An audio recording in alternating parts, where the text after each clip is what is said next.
Studies, exams, marks ഇതൊക്കെ കൊണ്ട് എനിക്കുണ്ടായിരുന്ന anxiety ചെറുതായിരുന്നില്ല. അതുകൊണ്ട് തന്നെ മോളെ പ്ലേ സ്കൂളിൽ വിട്ടപ്പോൾ തന്നെ ഞാൻ ഡിസൈഡ് ചെയ്തു ഞാൻ ഒരിക്കലും അവളെ അക്കാഡമിക്സിൽ പ്രഷർ ചെയ്യില്ല എന്ന്. പക്ഷേ പ്രഷർ ചെയ്യില്ല എന്ന് പറയുമ്പോൾ അവൾ പഠിച്ചില്ലെങ്കിലും എനിക്ക് ഓക്കെയാണ് എന്നല്ല. കുട്ടികൾ അവരുടെ പൊട്ടൻഷ്യലിനനുസരിച്ച് പെർഫോം ചെയ്യണം എന്ന് തന്നെയാണ് എല്ലാ പേരൻസിൻ്റെയും ആഗ്രഹം. അവർ എക്സൽ ചെയ്യണം. കുട്ടി ആവറേജ് ആയാൽ മതിയെന്ന് ഒരു പേരൻറ്റും സ്വപ്നം കാണില്ല. പക്ഷേ അതിനുവേണ്ടി നമ്മളവരെ ഇൻറ്റൻഷനലി പ്രഷർ ചെയ്താൽ അവരും നമ്മളെപ്പോലെ തന്നെ സാറ്റിസ്ഫൈഡ് അല്ലാത്ത ആൻഷ്യസ് പേരൻസിനെ ഡീൽ ചെയ്യേണ്ടി വരും. അപ്പം നമ്മൾ എന്തു ചെയ്യും? കുട്ടികൾ ലൈഫിൽ നന്നായി വരണം എന്ന് ആഗ്രഹിക്കുന്നത് ഒരു തെറ്റാണോ? നല്ലതിന് വേണ്ടി തന്നെയാണ് പറയുന്നത് എന്ന് പറയുമ്പോൾ നമ്മുടെ ഇൻറ്റൻഷൻ കൺട്രോൾ അല്ല, പ്രൊട്ടക്ഷനാണ്. പക്ഷേ കുട്ടികളെ പ്രഷർ ചെയ്യാതെ അവരെ എക്സൽ ചെയ്യാൻ ഇൻഫ്ലുവൻസ് ചെയ്യാൻ പറ്റുമോ? ഇതിനാണ് നമുക്ക് ഉത്തരം വേണ്ടത്. ഞാൻ മാത്രമല്ല ഇങ്ങനെ ചിന്തിക്കുന്ന പേരൻറ്റ് എന്നെനിക്ക് ഓൾറെഡി മനസ്സിലായി. മോളെന്തെങ്കിലും തെറ്റിച്ച് കഴിഞ്ഞാൽ ഞാൻ ആദ്യം അതിൻ്റെ കാരണം അന്വേഷിക്കും. അവൾ ശരിക്കും പ്രിപ്പയർ ചെയ്യാഞ്ഞിട്ടാണോ, മനസ്സിലാകാഞ്ഞിട്ടാണോ, അതോ ഇനി ശ്രദ്ധിക്കാഞ്ഞിട്ടാണോ? ഇതൊക്കെയാണ് എൻ്റെ ചിന്ത. ഞാൻ കോൺഷ്യസ്ലി അവളെ കുറ്റപ്പെടുത്തില്ല, ഷൗട്ട് ചെയ്യില്ല, കമ്പയർ ചെയ്യില്ല. പക്ഷേ ഉള്ളിൽ എവിടെ ഒരു ചെറിയ തോന്നലുണ്ടാവും, അവൾക്ക് ഇതിലും നന്നായി ചെയ്യാൻ പറ്റും. അപ്പോൾ എനിക്ക് തോന്നും ഞാനിപ്പോൾ ഇത് കറക്റ്റ് ചെയ്ത് കൊടുത്തില്ലെങ്കിൽ അവൾ ഇതുമായിട്ട് യൂസ്ഡായി പോയാലോ, ഞാൻ എല്ലാം ഓക്കെ ആണെന്ന് പറഞ്ഞാൽ അവൾ ബെറ്റർ ആവാൻ ട്രൈ ചെയ്യാതിരുന്നാലോ. ഇങ്ങനെയൊക്കെ ചിന്തിച്ച് കഴിയുമ്പോൾ പിന്നെ ഞാൻ കാമല്ല. പുറമേ നിന്ന് നല്ല സപ്പോർട്ടീവായിരിക്കും, പക്ഷേ ഉള്ളിൽ കാൽക്കുലേറ്റ് ചെയ്യും ഇതെങ്ങനെ ഫിക്സ് ചെയ്യണമെന്ന്. അവൾക്ക് കുറച്ചുകൂടി നന്നായി പെർഫോം ചെയ്യാൻ പറ്റും എന്ന് പറയണോ, ഒന്ന് ഗൈഡ് ചെയ്യണോ, ജസ്റ്റ് ഒന്ന് പുഷ് ചെയ്യണോ? ആകെ കൺഫ്യൂഷനാണ്.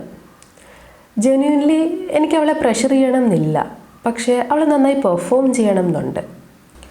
സ്കൂളിൽ പഠിക്കുമ്പോൾ ഞാൻ ലേണിംഗ് എൻജോയ് ചെയ്തിട്ടല്ല നന്നായിട്ട് പെർഫോം ചെയ്തിരുന്നത്. ശരിക്കും പറഞ്ഞാൽ അത് പേടിച്ചിട്ടാണ്.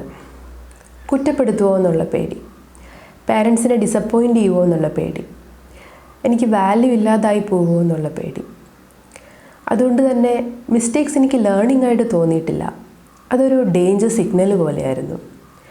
സോ ഞാൻ എപ്പോഴും വളരെ കെയർഫുള്ളായിരുന്നു, റെസ്പോൺസിബിളായിരുന്നു, അച്ചീവ്മെൻറ്റ് ഓറിയൻറ്റഡ് ആയിരുന്നു. പുറമേ നോക്കുമ്പോൾ everything was well and good, പക്ഷേ ഉള്ളിൽ ആൻസൈറ്റി ആയിരുന്നു.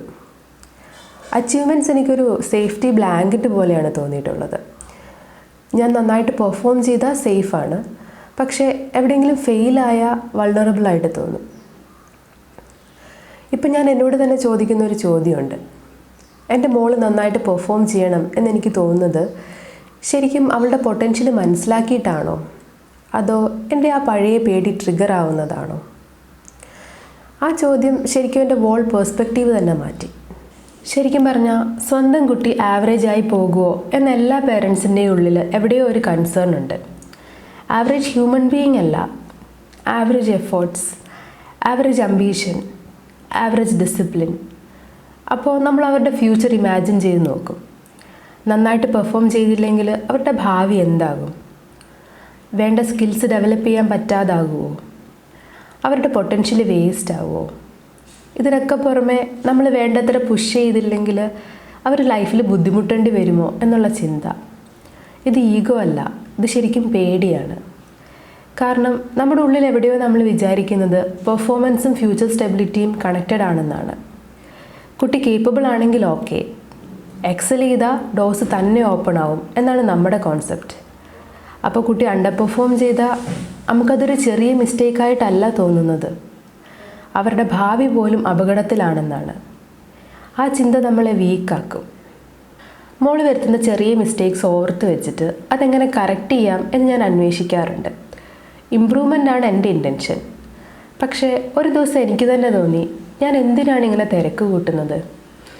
അവൾ എന്തെങ്കിലും തെറ്റ് ചെയ്തു എന്ന് അവൾക്ക് പോലും തോന്നിയിട്ടില്ല.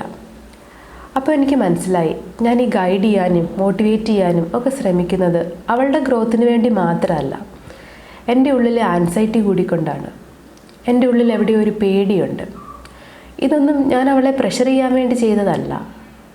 ശരിക്കും പറഞ്ഞാൽ നമ്മുടെ കുട്ടികൾ ബെസ്റ്റ് ആവണം എന്ന് ആഗ്രഹിക്കുന്നത് കംപ്ലീറ്റ്ലി ഹ്യൂമൺ ആണ്. അത് ബാഡ് പേരൻറ്റിങ് അല്ല, പക്ഷേ അവെയർനെസ് വേണം. കാരണം പേടിച്ചിട്ടാണ് കുട്ടി എക്സൽ ചെയ്യുന്നതെങ്കിൽ അതെന്നും അവർക്കൊരു ടെൻഷനായിരിക്കും. പക്ഷേ അവരുടെ തന്നെ ഓണർഷിപ്പിൽ വരുന്ന എക്സലൻസ് കോൺഫിഡൻസ് ക്രിയേറ്റ് ചെയ്യും. രണ്ടിലും റിസൾട്ട് എക്സലൻസ് ആണെങ്കിലും കുട്ടിയിലുണ്ടാക്കുന്ന ഇമ്പാക്റ്റ് വളരെ ഡിഫറെൻ്റാണ്. അപ്പോൾ ഇനി ചോദ്യം പ്രഷർ ചെയ്യാതെ എങ്ങനെ ഇമ്പ്രൂവ്മെൻറ്റ് കൊണ്ടുവരും എന്നാണ്. അതിന് ഞാൻ കോൺഷ്യസ്ലി കുറച്ച് മാറ്റങ്ങൾ വരുത്താൻ തീരുമാനിച്ചു. മോളുടെ പെർഫോമൻസ് കുറച്ച് ലോ ആയിട്ട് തോന്നിയാൽ ഇപ്പോൾ ഞാൻ പെട്ടെന്ന് ഇമ്പ്രൂവ്മെൻറ്റ് മോഡിലേക്ക് പോകില്ല. ആദ്യം ആ സിറ്റുവേഷൻ അക്സെപ്റ്റ് ചെയ്യും. എന്നിട്ട് മോളോട് തന്നെ ചോദിക്കും, അവൾ ഓക്കെ ആണോ, എന്തെങ്കിലും ഡിസപ്പോയിൻമെൻ്റ് ഉണ്ടോ എന്ന്. അവിടെ ഞാൻ ഗൈഡ് ചെയ്യാനോ ലെക്ചർ ചെയ്യാനോ കറക്റ്റ് ചെയ്യാനോ ഒന്നും പോകില്ല. കുറച്ച് സ്പേസ് കൊടുക്കും. അവൾ തന്നെ അതിൻ്റെ ഓണർഷിപ്പ് എടുക്കുന്നുണ്ടോ എന്ന് നോക്കും. എന്നിട്ട് പിന്നെ എന്താണ് സംഭവിച്ചതെന്ന് ചോദിക്കും. ചിലപ്പോൾ അവൾ മറന്നുപോയതാവാം, ചിലപ്പോൾ ശ്രമിക്കാഞ്ഞിട്ടാകാം, ചിലപ്പോൾ മനസ്സിലാകാഞ്ഞിട്ടോ അല്ലെങ്കിൽ കെയർ ചെയ്യാഞ്ഞിട്ട് പോലും ആവാം. അവളുടെ ആൻസർ എന്തായാലും അതെനിക്കൊരു ഇൻഫർമേഷനാണ്. പിന്നെ ഒരു ഇമ്പോർട്ടൻ്റ് കാര്യം, അവൾ തന്നെ അത് കറക്റ്റ് ചെയ്യണം എന്ന് ഇൻട്രസ്റ്റ് കാണിക്കുമ്പോൾ മാത്രമാണ് ഞാൻ ഗൈഡ് ചെയ്യുന്നത്. അതല്ലാതെ റിവെഞ്ചിന് വേണ്ടിയോ നെക്സ്റ്റ് ടൈം പ്രൂവ് ചെയ്യാനോ ഒന്നുമല്ല, അവളുടെ ഗ്രോത്തിന് വേണ്ടി. ഇത് കേൾക്കുമ്പോൾ വളരെ ചെറിയൊരു ഡിഫറൻസ് ആയിട്ടേ തോന്നുകയുള്ളൂ, പക്ഷേ അതിൻ്റെ ഇമ്പാക്റ്റ് വളരെ പവർഫുള്ളാണ്. ബിക്കോസ് ഇപ്പോൾ ഇവിടെ ഇമ്പ്രൂവ്മെൻറ്റ് അവൾ ചൂസ് ചെയ്യുന്നതാണ്, എൻ്റെ പേടിയുണ്ട് ഞാൻ ഫോഴ്സ് ചെയ്യുന്നതല്ല. ഇനി നമുക്ക് നാച്ചുറലി വരുന്ന ഒരു ക്വസ്റ്റ്യൻ ഉണ്ട്. നമ്മൾ ഗൈഡ് ചെയ്യാതെയും പ്രഷർ ചെയ്യാതെ വരുന്ന കുട്ടികൾ ശരിക്കും എക്സൽ ചെയ്യുമോ എന്ന്. ശരിക്കും പറഞ്ഞാൽ എനിക്കിതിനൊരു പെർഫെക്റ്റ് ആൻസർ ഇല്ല. പക്ഷേ ഞാൻ വിശ്വസിക്കുന്നത് കുട്ടികൾക്ക് വളരാൻ നമ്മൾ പ്രഷർ ചെയ്യേണ്ട ആവശ്യമില്ല എന്നാണ്. അവർക്ക് വേണ്ടത് സേഫ്റ്റിയാണ്. ഫെയിൽ ചെയ്യാനും റിഫ്ലക്റ്റ് ചെയ്യാനും വീണ്ടും ട്രൈ ചെയ്യാനുമുള്ള സേഫ്റ്റി. അപ്പോൾ അവർക്ക് മനസ്സിലാവും അവരുടെ പെർഫോമൻസ് കുറഞ്ഞാലും വാല്യൂ കുറയില്ല എന്ന്. അവർ പിന്നെ റിസൾട്ട്സ് ഓർത്ത് കൊളാപ്സ് ആവില്ല, എക്സ്പെരിമെൻറ്റ്സ് ചെയ്യാൻ റെഡിയാവും. ആൻഡ് എക്സ്പെരിമെൻറ്റ്സ് ആണ് കോമ്പിറ്റൻസി ഉണ്ടാക്കുന്നത്, പാനിക്കല്ല. എക്സലൻസ് എയിം ചെയ്യരുത് എന്നല്ല ഞാൻ പറയുന്നത്, ഞാനതിന് എഗനിസ്റ്റും അല്ല. പക്ഷേ കുട്ടികൾ എത്ര കേപ്പബിളാണ് എന്ന് അവർ തന്നെ ഡിസ്കവർ ചെയ്യണം. അപ്പോൾ അവർ വൈസാകും, ഇൻഡിപെൻഡൻ്റ് ആവും, സ്ട്രോങ് ആവും. കുട്ടികളുടെ അച്ചീവ്മെൻറ്റ്സ് ഒരിക്കലും സ്ട്രെസ് റെസ്പോൺസ് ആയി പോകരുത്. ഞാൻ ഡിസപ്പോയിൻറ്റഡ് ആയി പോകരുത് എന്ന് പേടിച്ചാകരുത് എൻ്റെ മോള് പഠിക്കുന്നത്. അവൾക്ക് ഇമ്പ്രൂവ് ചെയ്യാൻ പറ്റും എന്ന് അവൾ ബിലീവ് ചെയ്യുന്നത് കൊണ്ടാവണം. അതൊരു കംപ്ലീറ്റ്ലി ഡിഫറെൻറ്റ് ഫൗണ്ടേഷനാണ്. കുട്ടികളെ പുഷ് ചെയ്യാൻ ഈസിയാണ്, പക്ഷേ അവർ സ്വയം പുഷ് ചെയ്യാൻ തുടങ്ങുന്ന എൻവയോൺമെൻറ്റ് ക്രിയേറ്റ് ചെയ്യുന്നതാണ് റിയൽ പാരൻറ്റിങ്. ഞാനും ഇത് പഠിച്ചുകൊണ്ടിരിക്കുകയാണ്. ഇടയ്ക്കൊക്കെ ഞാൻ എൻ്റെ പഴയ തോട്ട്സിലേക്ക് സ്ലിപ്പാവാറുണ്ട്. ചില ദിവസം കറക്റ്റ് ചെയ്യാൻ ഭയങ്കര ടെൻഡൻസി വരും.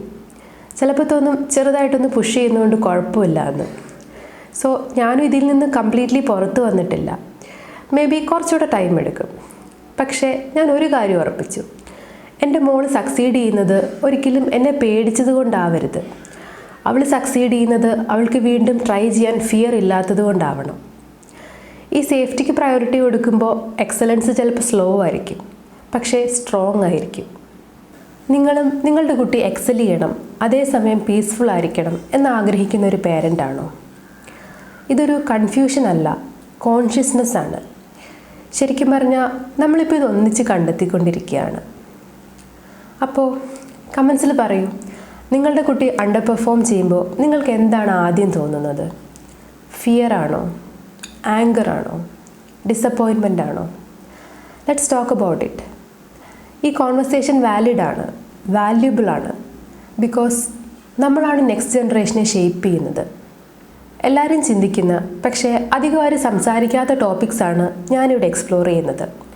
ഇഷ്ടമായെങ്കിൽ സബ്സ്ക്രൈബ് ചെയ്യണം. വീഡിയോ വാല്യുബിൾ ആയിട്ട് തോന്നിയെങ്കിൽ തീർച്ചയായും നിങ്ങളുടെ ഒരു ഫ്രണ്ടിന് ഇത് സെൻഡ് ചെയ്ത് കൊടുക്കണം. Let's grow together. See you in the next one.